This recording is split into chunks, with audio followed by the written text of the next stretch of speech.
Assalamu alaikum students. I am Miss Shanila Taurpota once again with you with MS Word Part 3. अभी तक हमने सीखा MS Word Part 3 में home tab में font और paragraph group. आज हम कुछ मज़ीद ग्रुप्स करेंगे। जिस तरह से सबसे पहले मैं कर रही हूँ ये क्लिपबोर्ड ग्रुप, ठीक है। तो हमारे पास यहाँ पर ऑप्शन है कट, कॉपी, पेस्ट और फॉर्मेट पेंटर। अब जब हमें कोई भी चीज़ कॉपी करनी होती है, फॉर एग्जांपल मैं यहाँ से कोई एक सेंटेंस जो है वो कॉपी कर लेती हूँ। जो आपको पता है कि जो चीज़ भी हमें जो एक्शन भी करना है, सबसे पहले ज़रूरी है कि हम उसको सिलेक्ट करें टेक्स्ट को, जहाँ पर वो हमें एक्शन परफॉर्म करना है। यह टेक्स्ट सिलेक्ट कर लिया है। सिलेक्ट करने का तरीका मैं पहले भी आपको पार्ट 1 और 2 में बता चुकी हूँ, तो आप से सिलेक्ट करें। उसके बाद यहाँ से हम कॉपी का बटन प्रेस करेंगे। कॉपी का मतलब है कि ये चीज़ आपकी, ये सेंटेंस यहीं रहेगा और इसके अलावा कहीं और आप कॉपी करना चाहते हो तो वो कॉपी हो जाएगा। चलिए मैं आपको ज़रा कॉपी होता हुआ प्रोमिनेंट नज़र आए, ताकि नज़र आए, इसलिए मैं इस टेक्स्ट का कलर रेड कर देती हूँ। तो अब मैं इसको कॉपी करती हूँ, उसके बाद पेस्ट करती हूँ। यहाँ पर आ जाए, हम इसको पास करते हैं। जितनी दफ़ा चाहें अब आप इसको एक दफ़ा कॉपी करने के बाद पेस्ट कर सकते हैं। तो आपने देखा कि कॉपी करने से क्या हुआ, अब जो टेक्स्ट था अपनी ओरिजिनल जगह पर रहा, लेकिन इसकी रेप्लिका बाकी जगहों पर जहां हमने चाही वो पेस्ट हो चुकी है। अब हम जानते हैं कि कट किसे कहते हैं। जिस तरह से आप नॉर्मली भी कोई चीज़ कॉपी करवाते हैं, फॉर एग्जांपल कोई पेपर फोटो स्टेट करवाते हैं, तो वो ओरिजिनल कॉपी तो आपके पास रहती है, लेकिन उसकी रेप्लिका आपके पास आ जाती है। लेकिन कहीं पर आप कटिंग करते हैं, फॉर एग्जांपल किसी पेपर में से कोई पिक्चर कट करते हैं और फिर कहीं दूसरी जगह पर पेस्ट करते हैं, तो वो अपनी ओरिजिनल जगह पर नहीं रहती, अब वो वहीं होती है जहाँ आप पेस्ट कर चुके होते हो। तो सेम जो है वो यहीं पर भी वही चीज़ है कि फॉर एग्जांपल अगर मैं यहाँ पर लिखती हूँ, आप देख सकते हैं लिखा हुआ है डॉक्यूमेंट लुक, मैं इसी को सिर्फ सिलेक्ट करती हूँ ताकि आपको इजीली नज़र आए डॉक्यूमेंट लुक। अब मैं यहाँ से इसको सिलेक्ट करने के बाद कट कर रही हूँ। ये मैंने कट किया, आपने देखा अपनी ओरिजिनल जगह से जा चुका है। यहाँ पर मैं सिलेक्ट रख के कर्सर पेस्ट करती हूँ, ठीक है। यहाँ पे कर्सर रख के मैं पेस्ट करती हूँ, तो आपने देखा अब ओरिजिनल जगह से जा चुका है और बाकी जहाँ पर जितनी दफ़ा चाहे मैं इसको पेस्ट कर सकती हूँ। कॉपी और पेस्ट और कट और पेस्ट हम शॉर्टकट बटन से भी कर सकते हैं अपने कीबोर्ड की मदद से। फॉर एग्जांपल मैंने कोई चीज़ कॉपी करनी है, तो सबसे पहले मैं उसको सिलेक्ट करूँगी। सिलेक्ट करने के लिए मैंने बताया था, अगर आप कोई भी चीज़ सिलेक्ट ऑल करना चाहते हो, पूरा का पूरा टेक्स्ट सेलेक्ट करना चाहते हो, तो उसको आहिस्ता आहिस्ता सेलेक्ट करने के बजाय अगर हम कंट्रोल ए की दबाएंगे, तभी भी हमारे पास पूरा का पूरा टेक्स्ट एक ही दफ़ा में सिलेक्ट हो जाएगा। लेकिन अभी मुझे कोई चीज़ ये मैं स्नो वाइट कॉपी कर लेती हूँ यहाँ से। तो अब मैंने स्नो वाइट जो है वो सिलेक्ट कर लिया है, तो इसको कॉपी करने के लिए मैं पहले करूँगी Ctrl+C फॉर कॉपी, और मैं इसको जहाँ रखना चाहती हूँ वहाँ अपना कर्सर ले आऊँगी और फिर कॉम्बिनेशन में कीज़ प्रेस करूँगी Ctrl+V। तो ये मेरा कॉपी और पेस्ट हो चुका है। अब अगर मैं किसी भी फ़ॉन्ट को कट करना चाहती हूँ, चलें इसको और प्रोमिनेंट बनाने के लिए अब मैं इसका कलर पहले ब्लू कर लेती हूँ ताकि आपको डिफरेंस पता चले।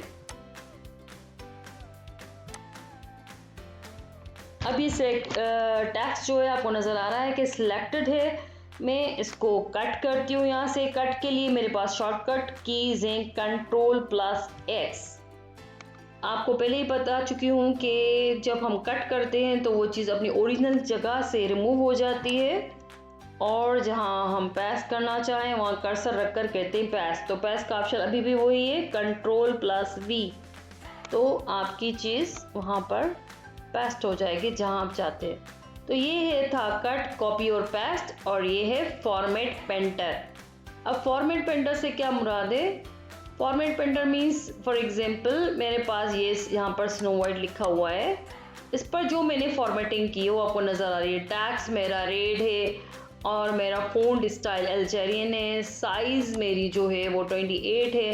अब यही फॉर्मेटिंग जो है मैं दूसरे टेक्स्ट पे करना चाहती हूँ, तो ये इतने स्टेप्स करने के बजाय कि पहले मैं कलर चेंज करूँ, उसका फ़ॉन्ट स्टाइल चेंज करूँ, उसकी साइज़ चेंज करूँ, मैं सिंपली क्या करूँगी, इसको मैं सेलेक्ट करूँगी और यहाँ से फॉर्मेट पेंटर को क्लिक करूँगी और जिस टेक्स्ट पे मुझे फॉर्मेट पेंटर अप्लाई करना है वहाँ लेफ्ट माउस की से मैंने प्रेस की और राइट साइड पे ड्रैग किया, तो आपने देखा हमारी फॉर्मेटिंग चेंज हो चुकी है। चलिए मैं यहाँ पर भी मैं करना चाहती हूँ, फॉर एग्जांपल ये फॉर्मेट पेंटर, तो पहले मैं फॉर्मेट पेंटर को क्लिक करूँगी और फिर यहाँ से सेलेक्ट के ऊपर इसको ड्रैग करूँगी, तो यही फॉर्मेटिंग इस टेक्स्ट पे अप्लाई हो जाएगी।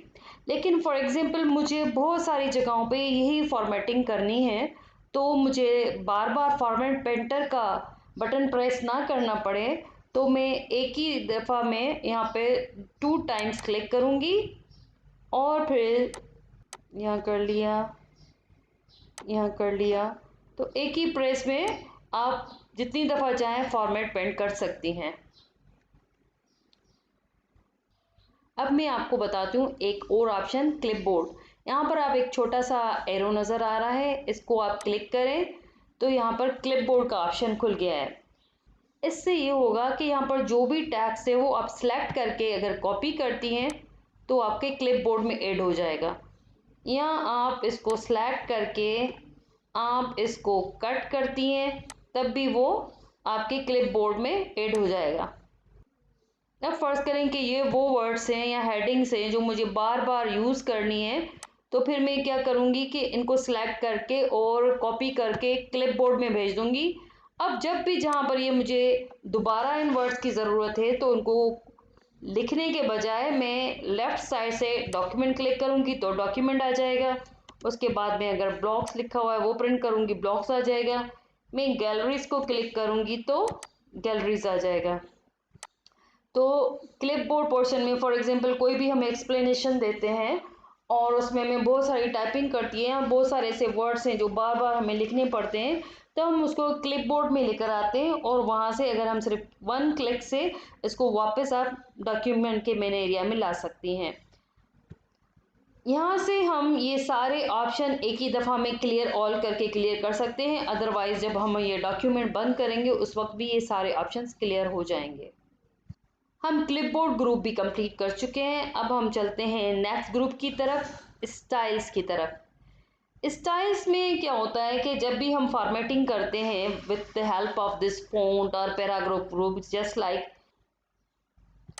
जैसे कि ये मेरा टॉपिक है प्रिंटर एंड स्टाइल्स, ठीक है, तो इसमें इसमें हेडिंग्स हैं, उसकी सब हेडिंग्स हैं, तो मैं इन पर अगर फॉर्मेटिंग करना चाहती हूँ तो मुझे काफ़ी एफर्ट करनी पड़ेगी। पहले मैं इसको टेक्स्ट को सिलेक्ट करती हूँ। अच्छा मैं एक बार आपको और बता दूं, जब भी कोई जो मुझे सिंगल सिलेक्शन करनी हो एक वर्ड की, तो बजाय इसके को इसको सिलेक्ट ड्रैग करके सिलेक्ट किया जाए, इसको डबल क्लिक करेंगे वो वर्ड एक दफ़ा में ही सिलेक्ट हो जाएगा। जी, तो मैं बता रही थी कि अगर हमें एक वर्ड की फॉर्मेटिंग करनी होती है तो हमें काफ़ी सारे स्टेप्स करने होते हैं। फॉर एग्जांपल हमने उसकी साइज़ बड़ी की, उसका फ़ॉन्ट स्टाइल चेंज किया, फिर हमने उसको बोल्ड किया, इटैलिक किया, अंडरलाइन किया और फिर उसका कलर चेंज किया, फिर हमने इसको सेंटर कर दिया। फिर हम जब नेक्स्ट हेडिंग लिखते हैं तो फिर हम यही सोचते हैं कि नेक्स्ट जो उसकी सब हेडिंग है थोड़ी सी चेंज होनी चाहिए, छोटी होनी चाहिए, तो फिर हमें दोबारा जाकर उस फर्स्ट हेडिंग में देखना पड़ता है कि उसकी साइज़ हमने क्या रखी थी, या हमने इसकी साइज़ क्या रखनी है, या उसकी सब हेडिंग की साइज़ क्या रखनी है। तो इस सारी फॉर्मेटिंग को जब हम एक ही दफ़ा करना चाहते हैं आसान तरीके से, तो हम स्टाइल्स में जाकर डिफरेंट ऑप्शन को चूज़ कर सकते हैं। तो सबसे पहले मैं इसको क्लियर फॉर्मेटिंग कर देती हूँ और आपको बताती हूँ कि स्टाइल यूज़ करने के क्या फ़ायदे हैं। अब ये इस टॉपिक में मेरी हेडिंग है, फर्स्ट हेडिंग है मेरी प्रिंटर्स, तो मैं यहाँ पर कर्सर रखूँगी और इसको सिलेक्ट करूँगी प्रिंटर्स, राइट। तो अब ये मेरी हेडिंग आपको नज़र आ रही है। अब इम्पैक्ट प्रिंटर्स और नॉन इम्पैक्ट प्रिंटर्स इसकी सब हेडिंग्स हैं, तो मैं इम्पैक्ट प्रिंटर्स में जाती हूँ और इसको हेडिंग 2 चूज़ कर लेती हूँ। आपको थोड़ा सा डिफरेंस नज़र आ रहा है। चेंज स्टाइल्स में जाकर मैं यहाँ से और इसके कलर्स वगैरह चाहूँ तो चेंज कर सकती हूँ मज़ीद, लेकिन अभी मैं आपको सिंपल तरीके से दिखा रही हूँ कि आप कैसे चेंज करते हो। अब इम्पैक्ट प्रिंटर्स की सब टाइप्स हैं। कैरेक्टर प्रिंटर तो मैं इसको इंक्लूड कर दूंगी हेडिंग 3 में। यहाँ पर साइज़ छोटी हो रही है, आपने देखें यहाँ पर नोट करें ऊपर, यहाँ इस वक्त फर्स्ट हेडिंग में 14 साइज़ है और सेकंड में इसकी 13 साइज़ है और थर्ड में इसकी 11 साइज़ है। क्योंकि ये भी इम्पैक्ट प्रिंटर्स की ही एग्जाम्पल है तो इसको भी मैं 3 हेडिंग कर लेती हूँ। उसके बाद हम नीचे आते हैं लाइन प्रिंटर, ये भी सी की टाइप है तो हम इसको 3rd हेडिंग कर लेते हैं। नॉन इम्पैक्ट प्रिंटर जो है वो प्रिंटर की मेन टाइप थी, यानी जिसको हमने ऊपर इम्पैक्ट को 2nd हेडिंग दिया था तो इसको भी 2nd हेडिंग दे देते हैं। अब नेक्स्ट हमारे पास स्टाइल्स के बाद ग्रुप है एडिटिंग ग्रुप। तो हम होम टैब से लास्ट अपना ये एडिटिंग ग्रुप करेंगे। एडिटिंग ग्रुप में हमारे पास ऑप्शन है फाइंड, रिप्लेस, सेलेक्ट। ठीक है, तो ये कैसे यूज़ करते हैं। इंकजेट प्रिंटर्स क्योंकि नॉन पैक की टाइप है तो हम इसको हेडिंग 3 देते हैं। तो इस तरीके से टाइप्स और सब टाइप्स को हम चाहें तो डिफरेंट साइजेस आसानी से दे सकते हैं एक वन क्लिक से, डिफरेंट ऑप्शंस को यूज़ किए बगैर। फॉर एग्ज़ाम्पल इस पूरे डॉक्यूमेंट में हमारे पास कई पेजेस हैं तो और मुख्तलिफ पेजेस में हमारे पास एक वर्ड लिखा हुआ है प्रिंटर्स, जो कि मैंने गलती से लिख दिया है और यहाँ पर मैं इस वर्ड को सिलेक्ट करके रिप्लेस करना चाहती हूँ प्लॉटर्स से। यानी जहाँ जहाँ प्रिंटर लिखा हुआ है पूरे डॉक्यूमेंट में वहाँ वहाँ मैं रिप्लेस करके प्लॉटर्स करना चाहती हूँ। तो किस तरह करेंगे, पहले मैं फाइंड करूँगी, किसको फाइंड करना है ये बताने के लिए ज़ाहिर है मैं पहले से सिलेक्ट करूँगी। आप फाइंड में जाएं,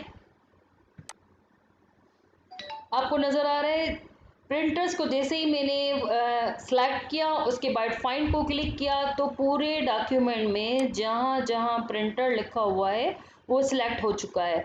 अब मैं इसको रिप्लेस करना चाहती हूँ विथ अनदर वर्ड, तो रिप्लेस लिखें। अब वो पूछ रहा है मुझसे कि रिप्लेस के ऑप्शन में फाइंड व्हाट, मैंने लिखा है प्रिंटर्स, और उसको रिप्लेस करें, रिप्लेस विथ मैं लिख देती हूँ यहाँ पे प्लॉटर्स। अब यहाँ पर प्लॉटर्स का वर्ड लिख लिया मैंने। अब इससे यहाँ पर कई ऑप्शन है, अगर सिर्फ रिप्लेस करूँगी तो पहला वर्ड ही सिर्फ रिप्लेस होगा। मैं कह रही हूँ रिप्लेस ऑल, यानी हर जगह पे जहाँ जहाँ प्रिंटर लॉज लिखा हुआ है वो प्लॉटर से रिप्लेस हो जाए। अगर मैं फाइंड नेक्स्ट करूँगी तो सिर्फ मैंने सिलेक्ट किए हुए प्रिंटर में से जो नेक्स्ट वर्ड होगा सिर्फ वो चेंज होगा, लेकिन मैंने हर जगह पे चेंज करना है तो फिर मैं लिखूँगी रिप्लेस ऑल। ओके, तो देखिए मैंने जहाँ जहाँ भी प्रिंटर को रिप्लेस किया था प्लॉटर से वहाँ पर प्लॉटर्स का वर्ड आ चुका है। जी, तो अब हम होम टैब के तमाम ग्रुप्स कंप्लीट कर चुके हैं। इंशाल्लाह अब हम अपने नेक्स्ट पार्ट में सीखेंगे इंसर्ट टैब के बारे में। तब तक के लिए अल्लाह हाफिज़।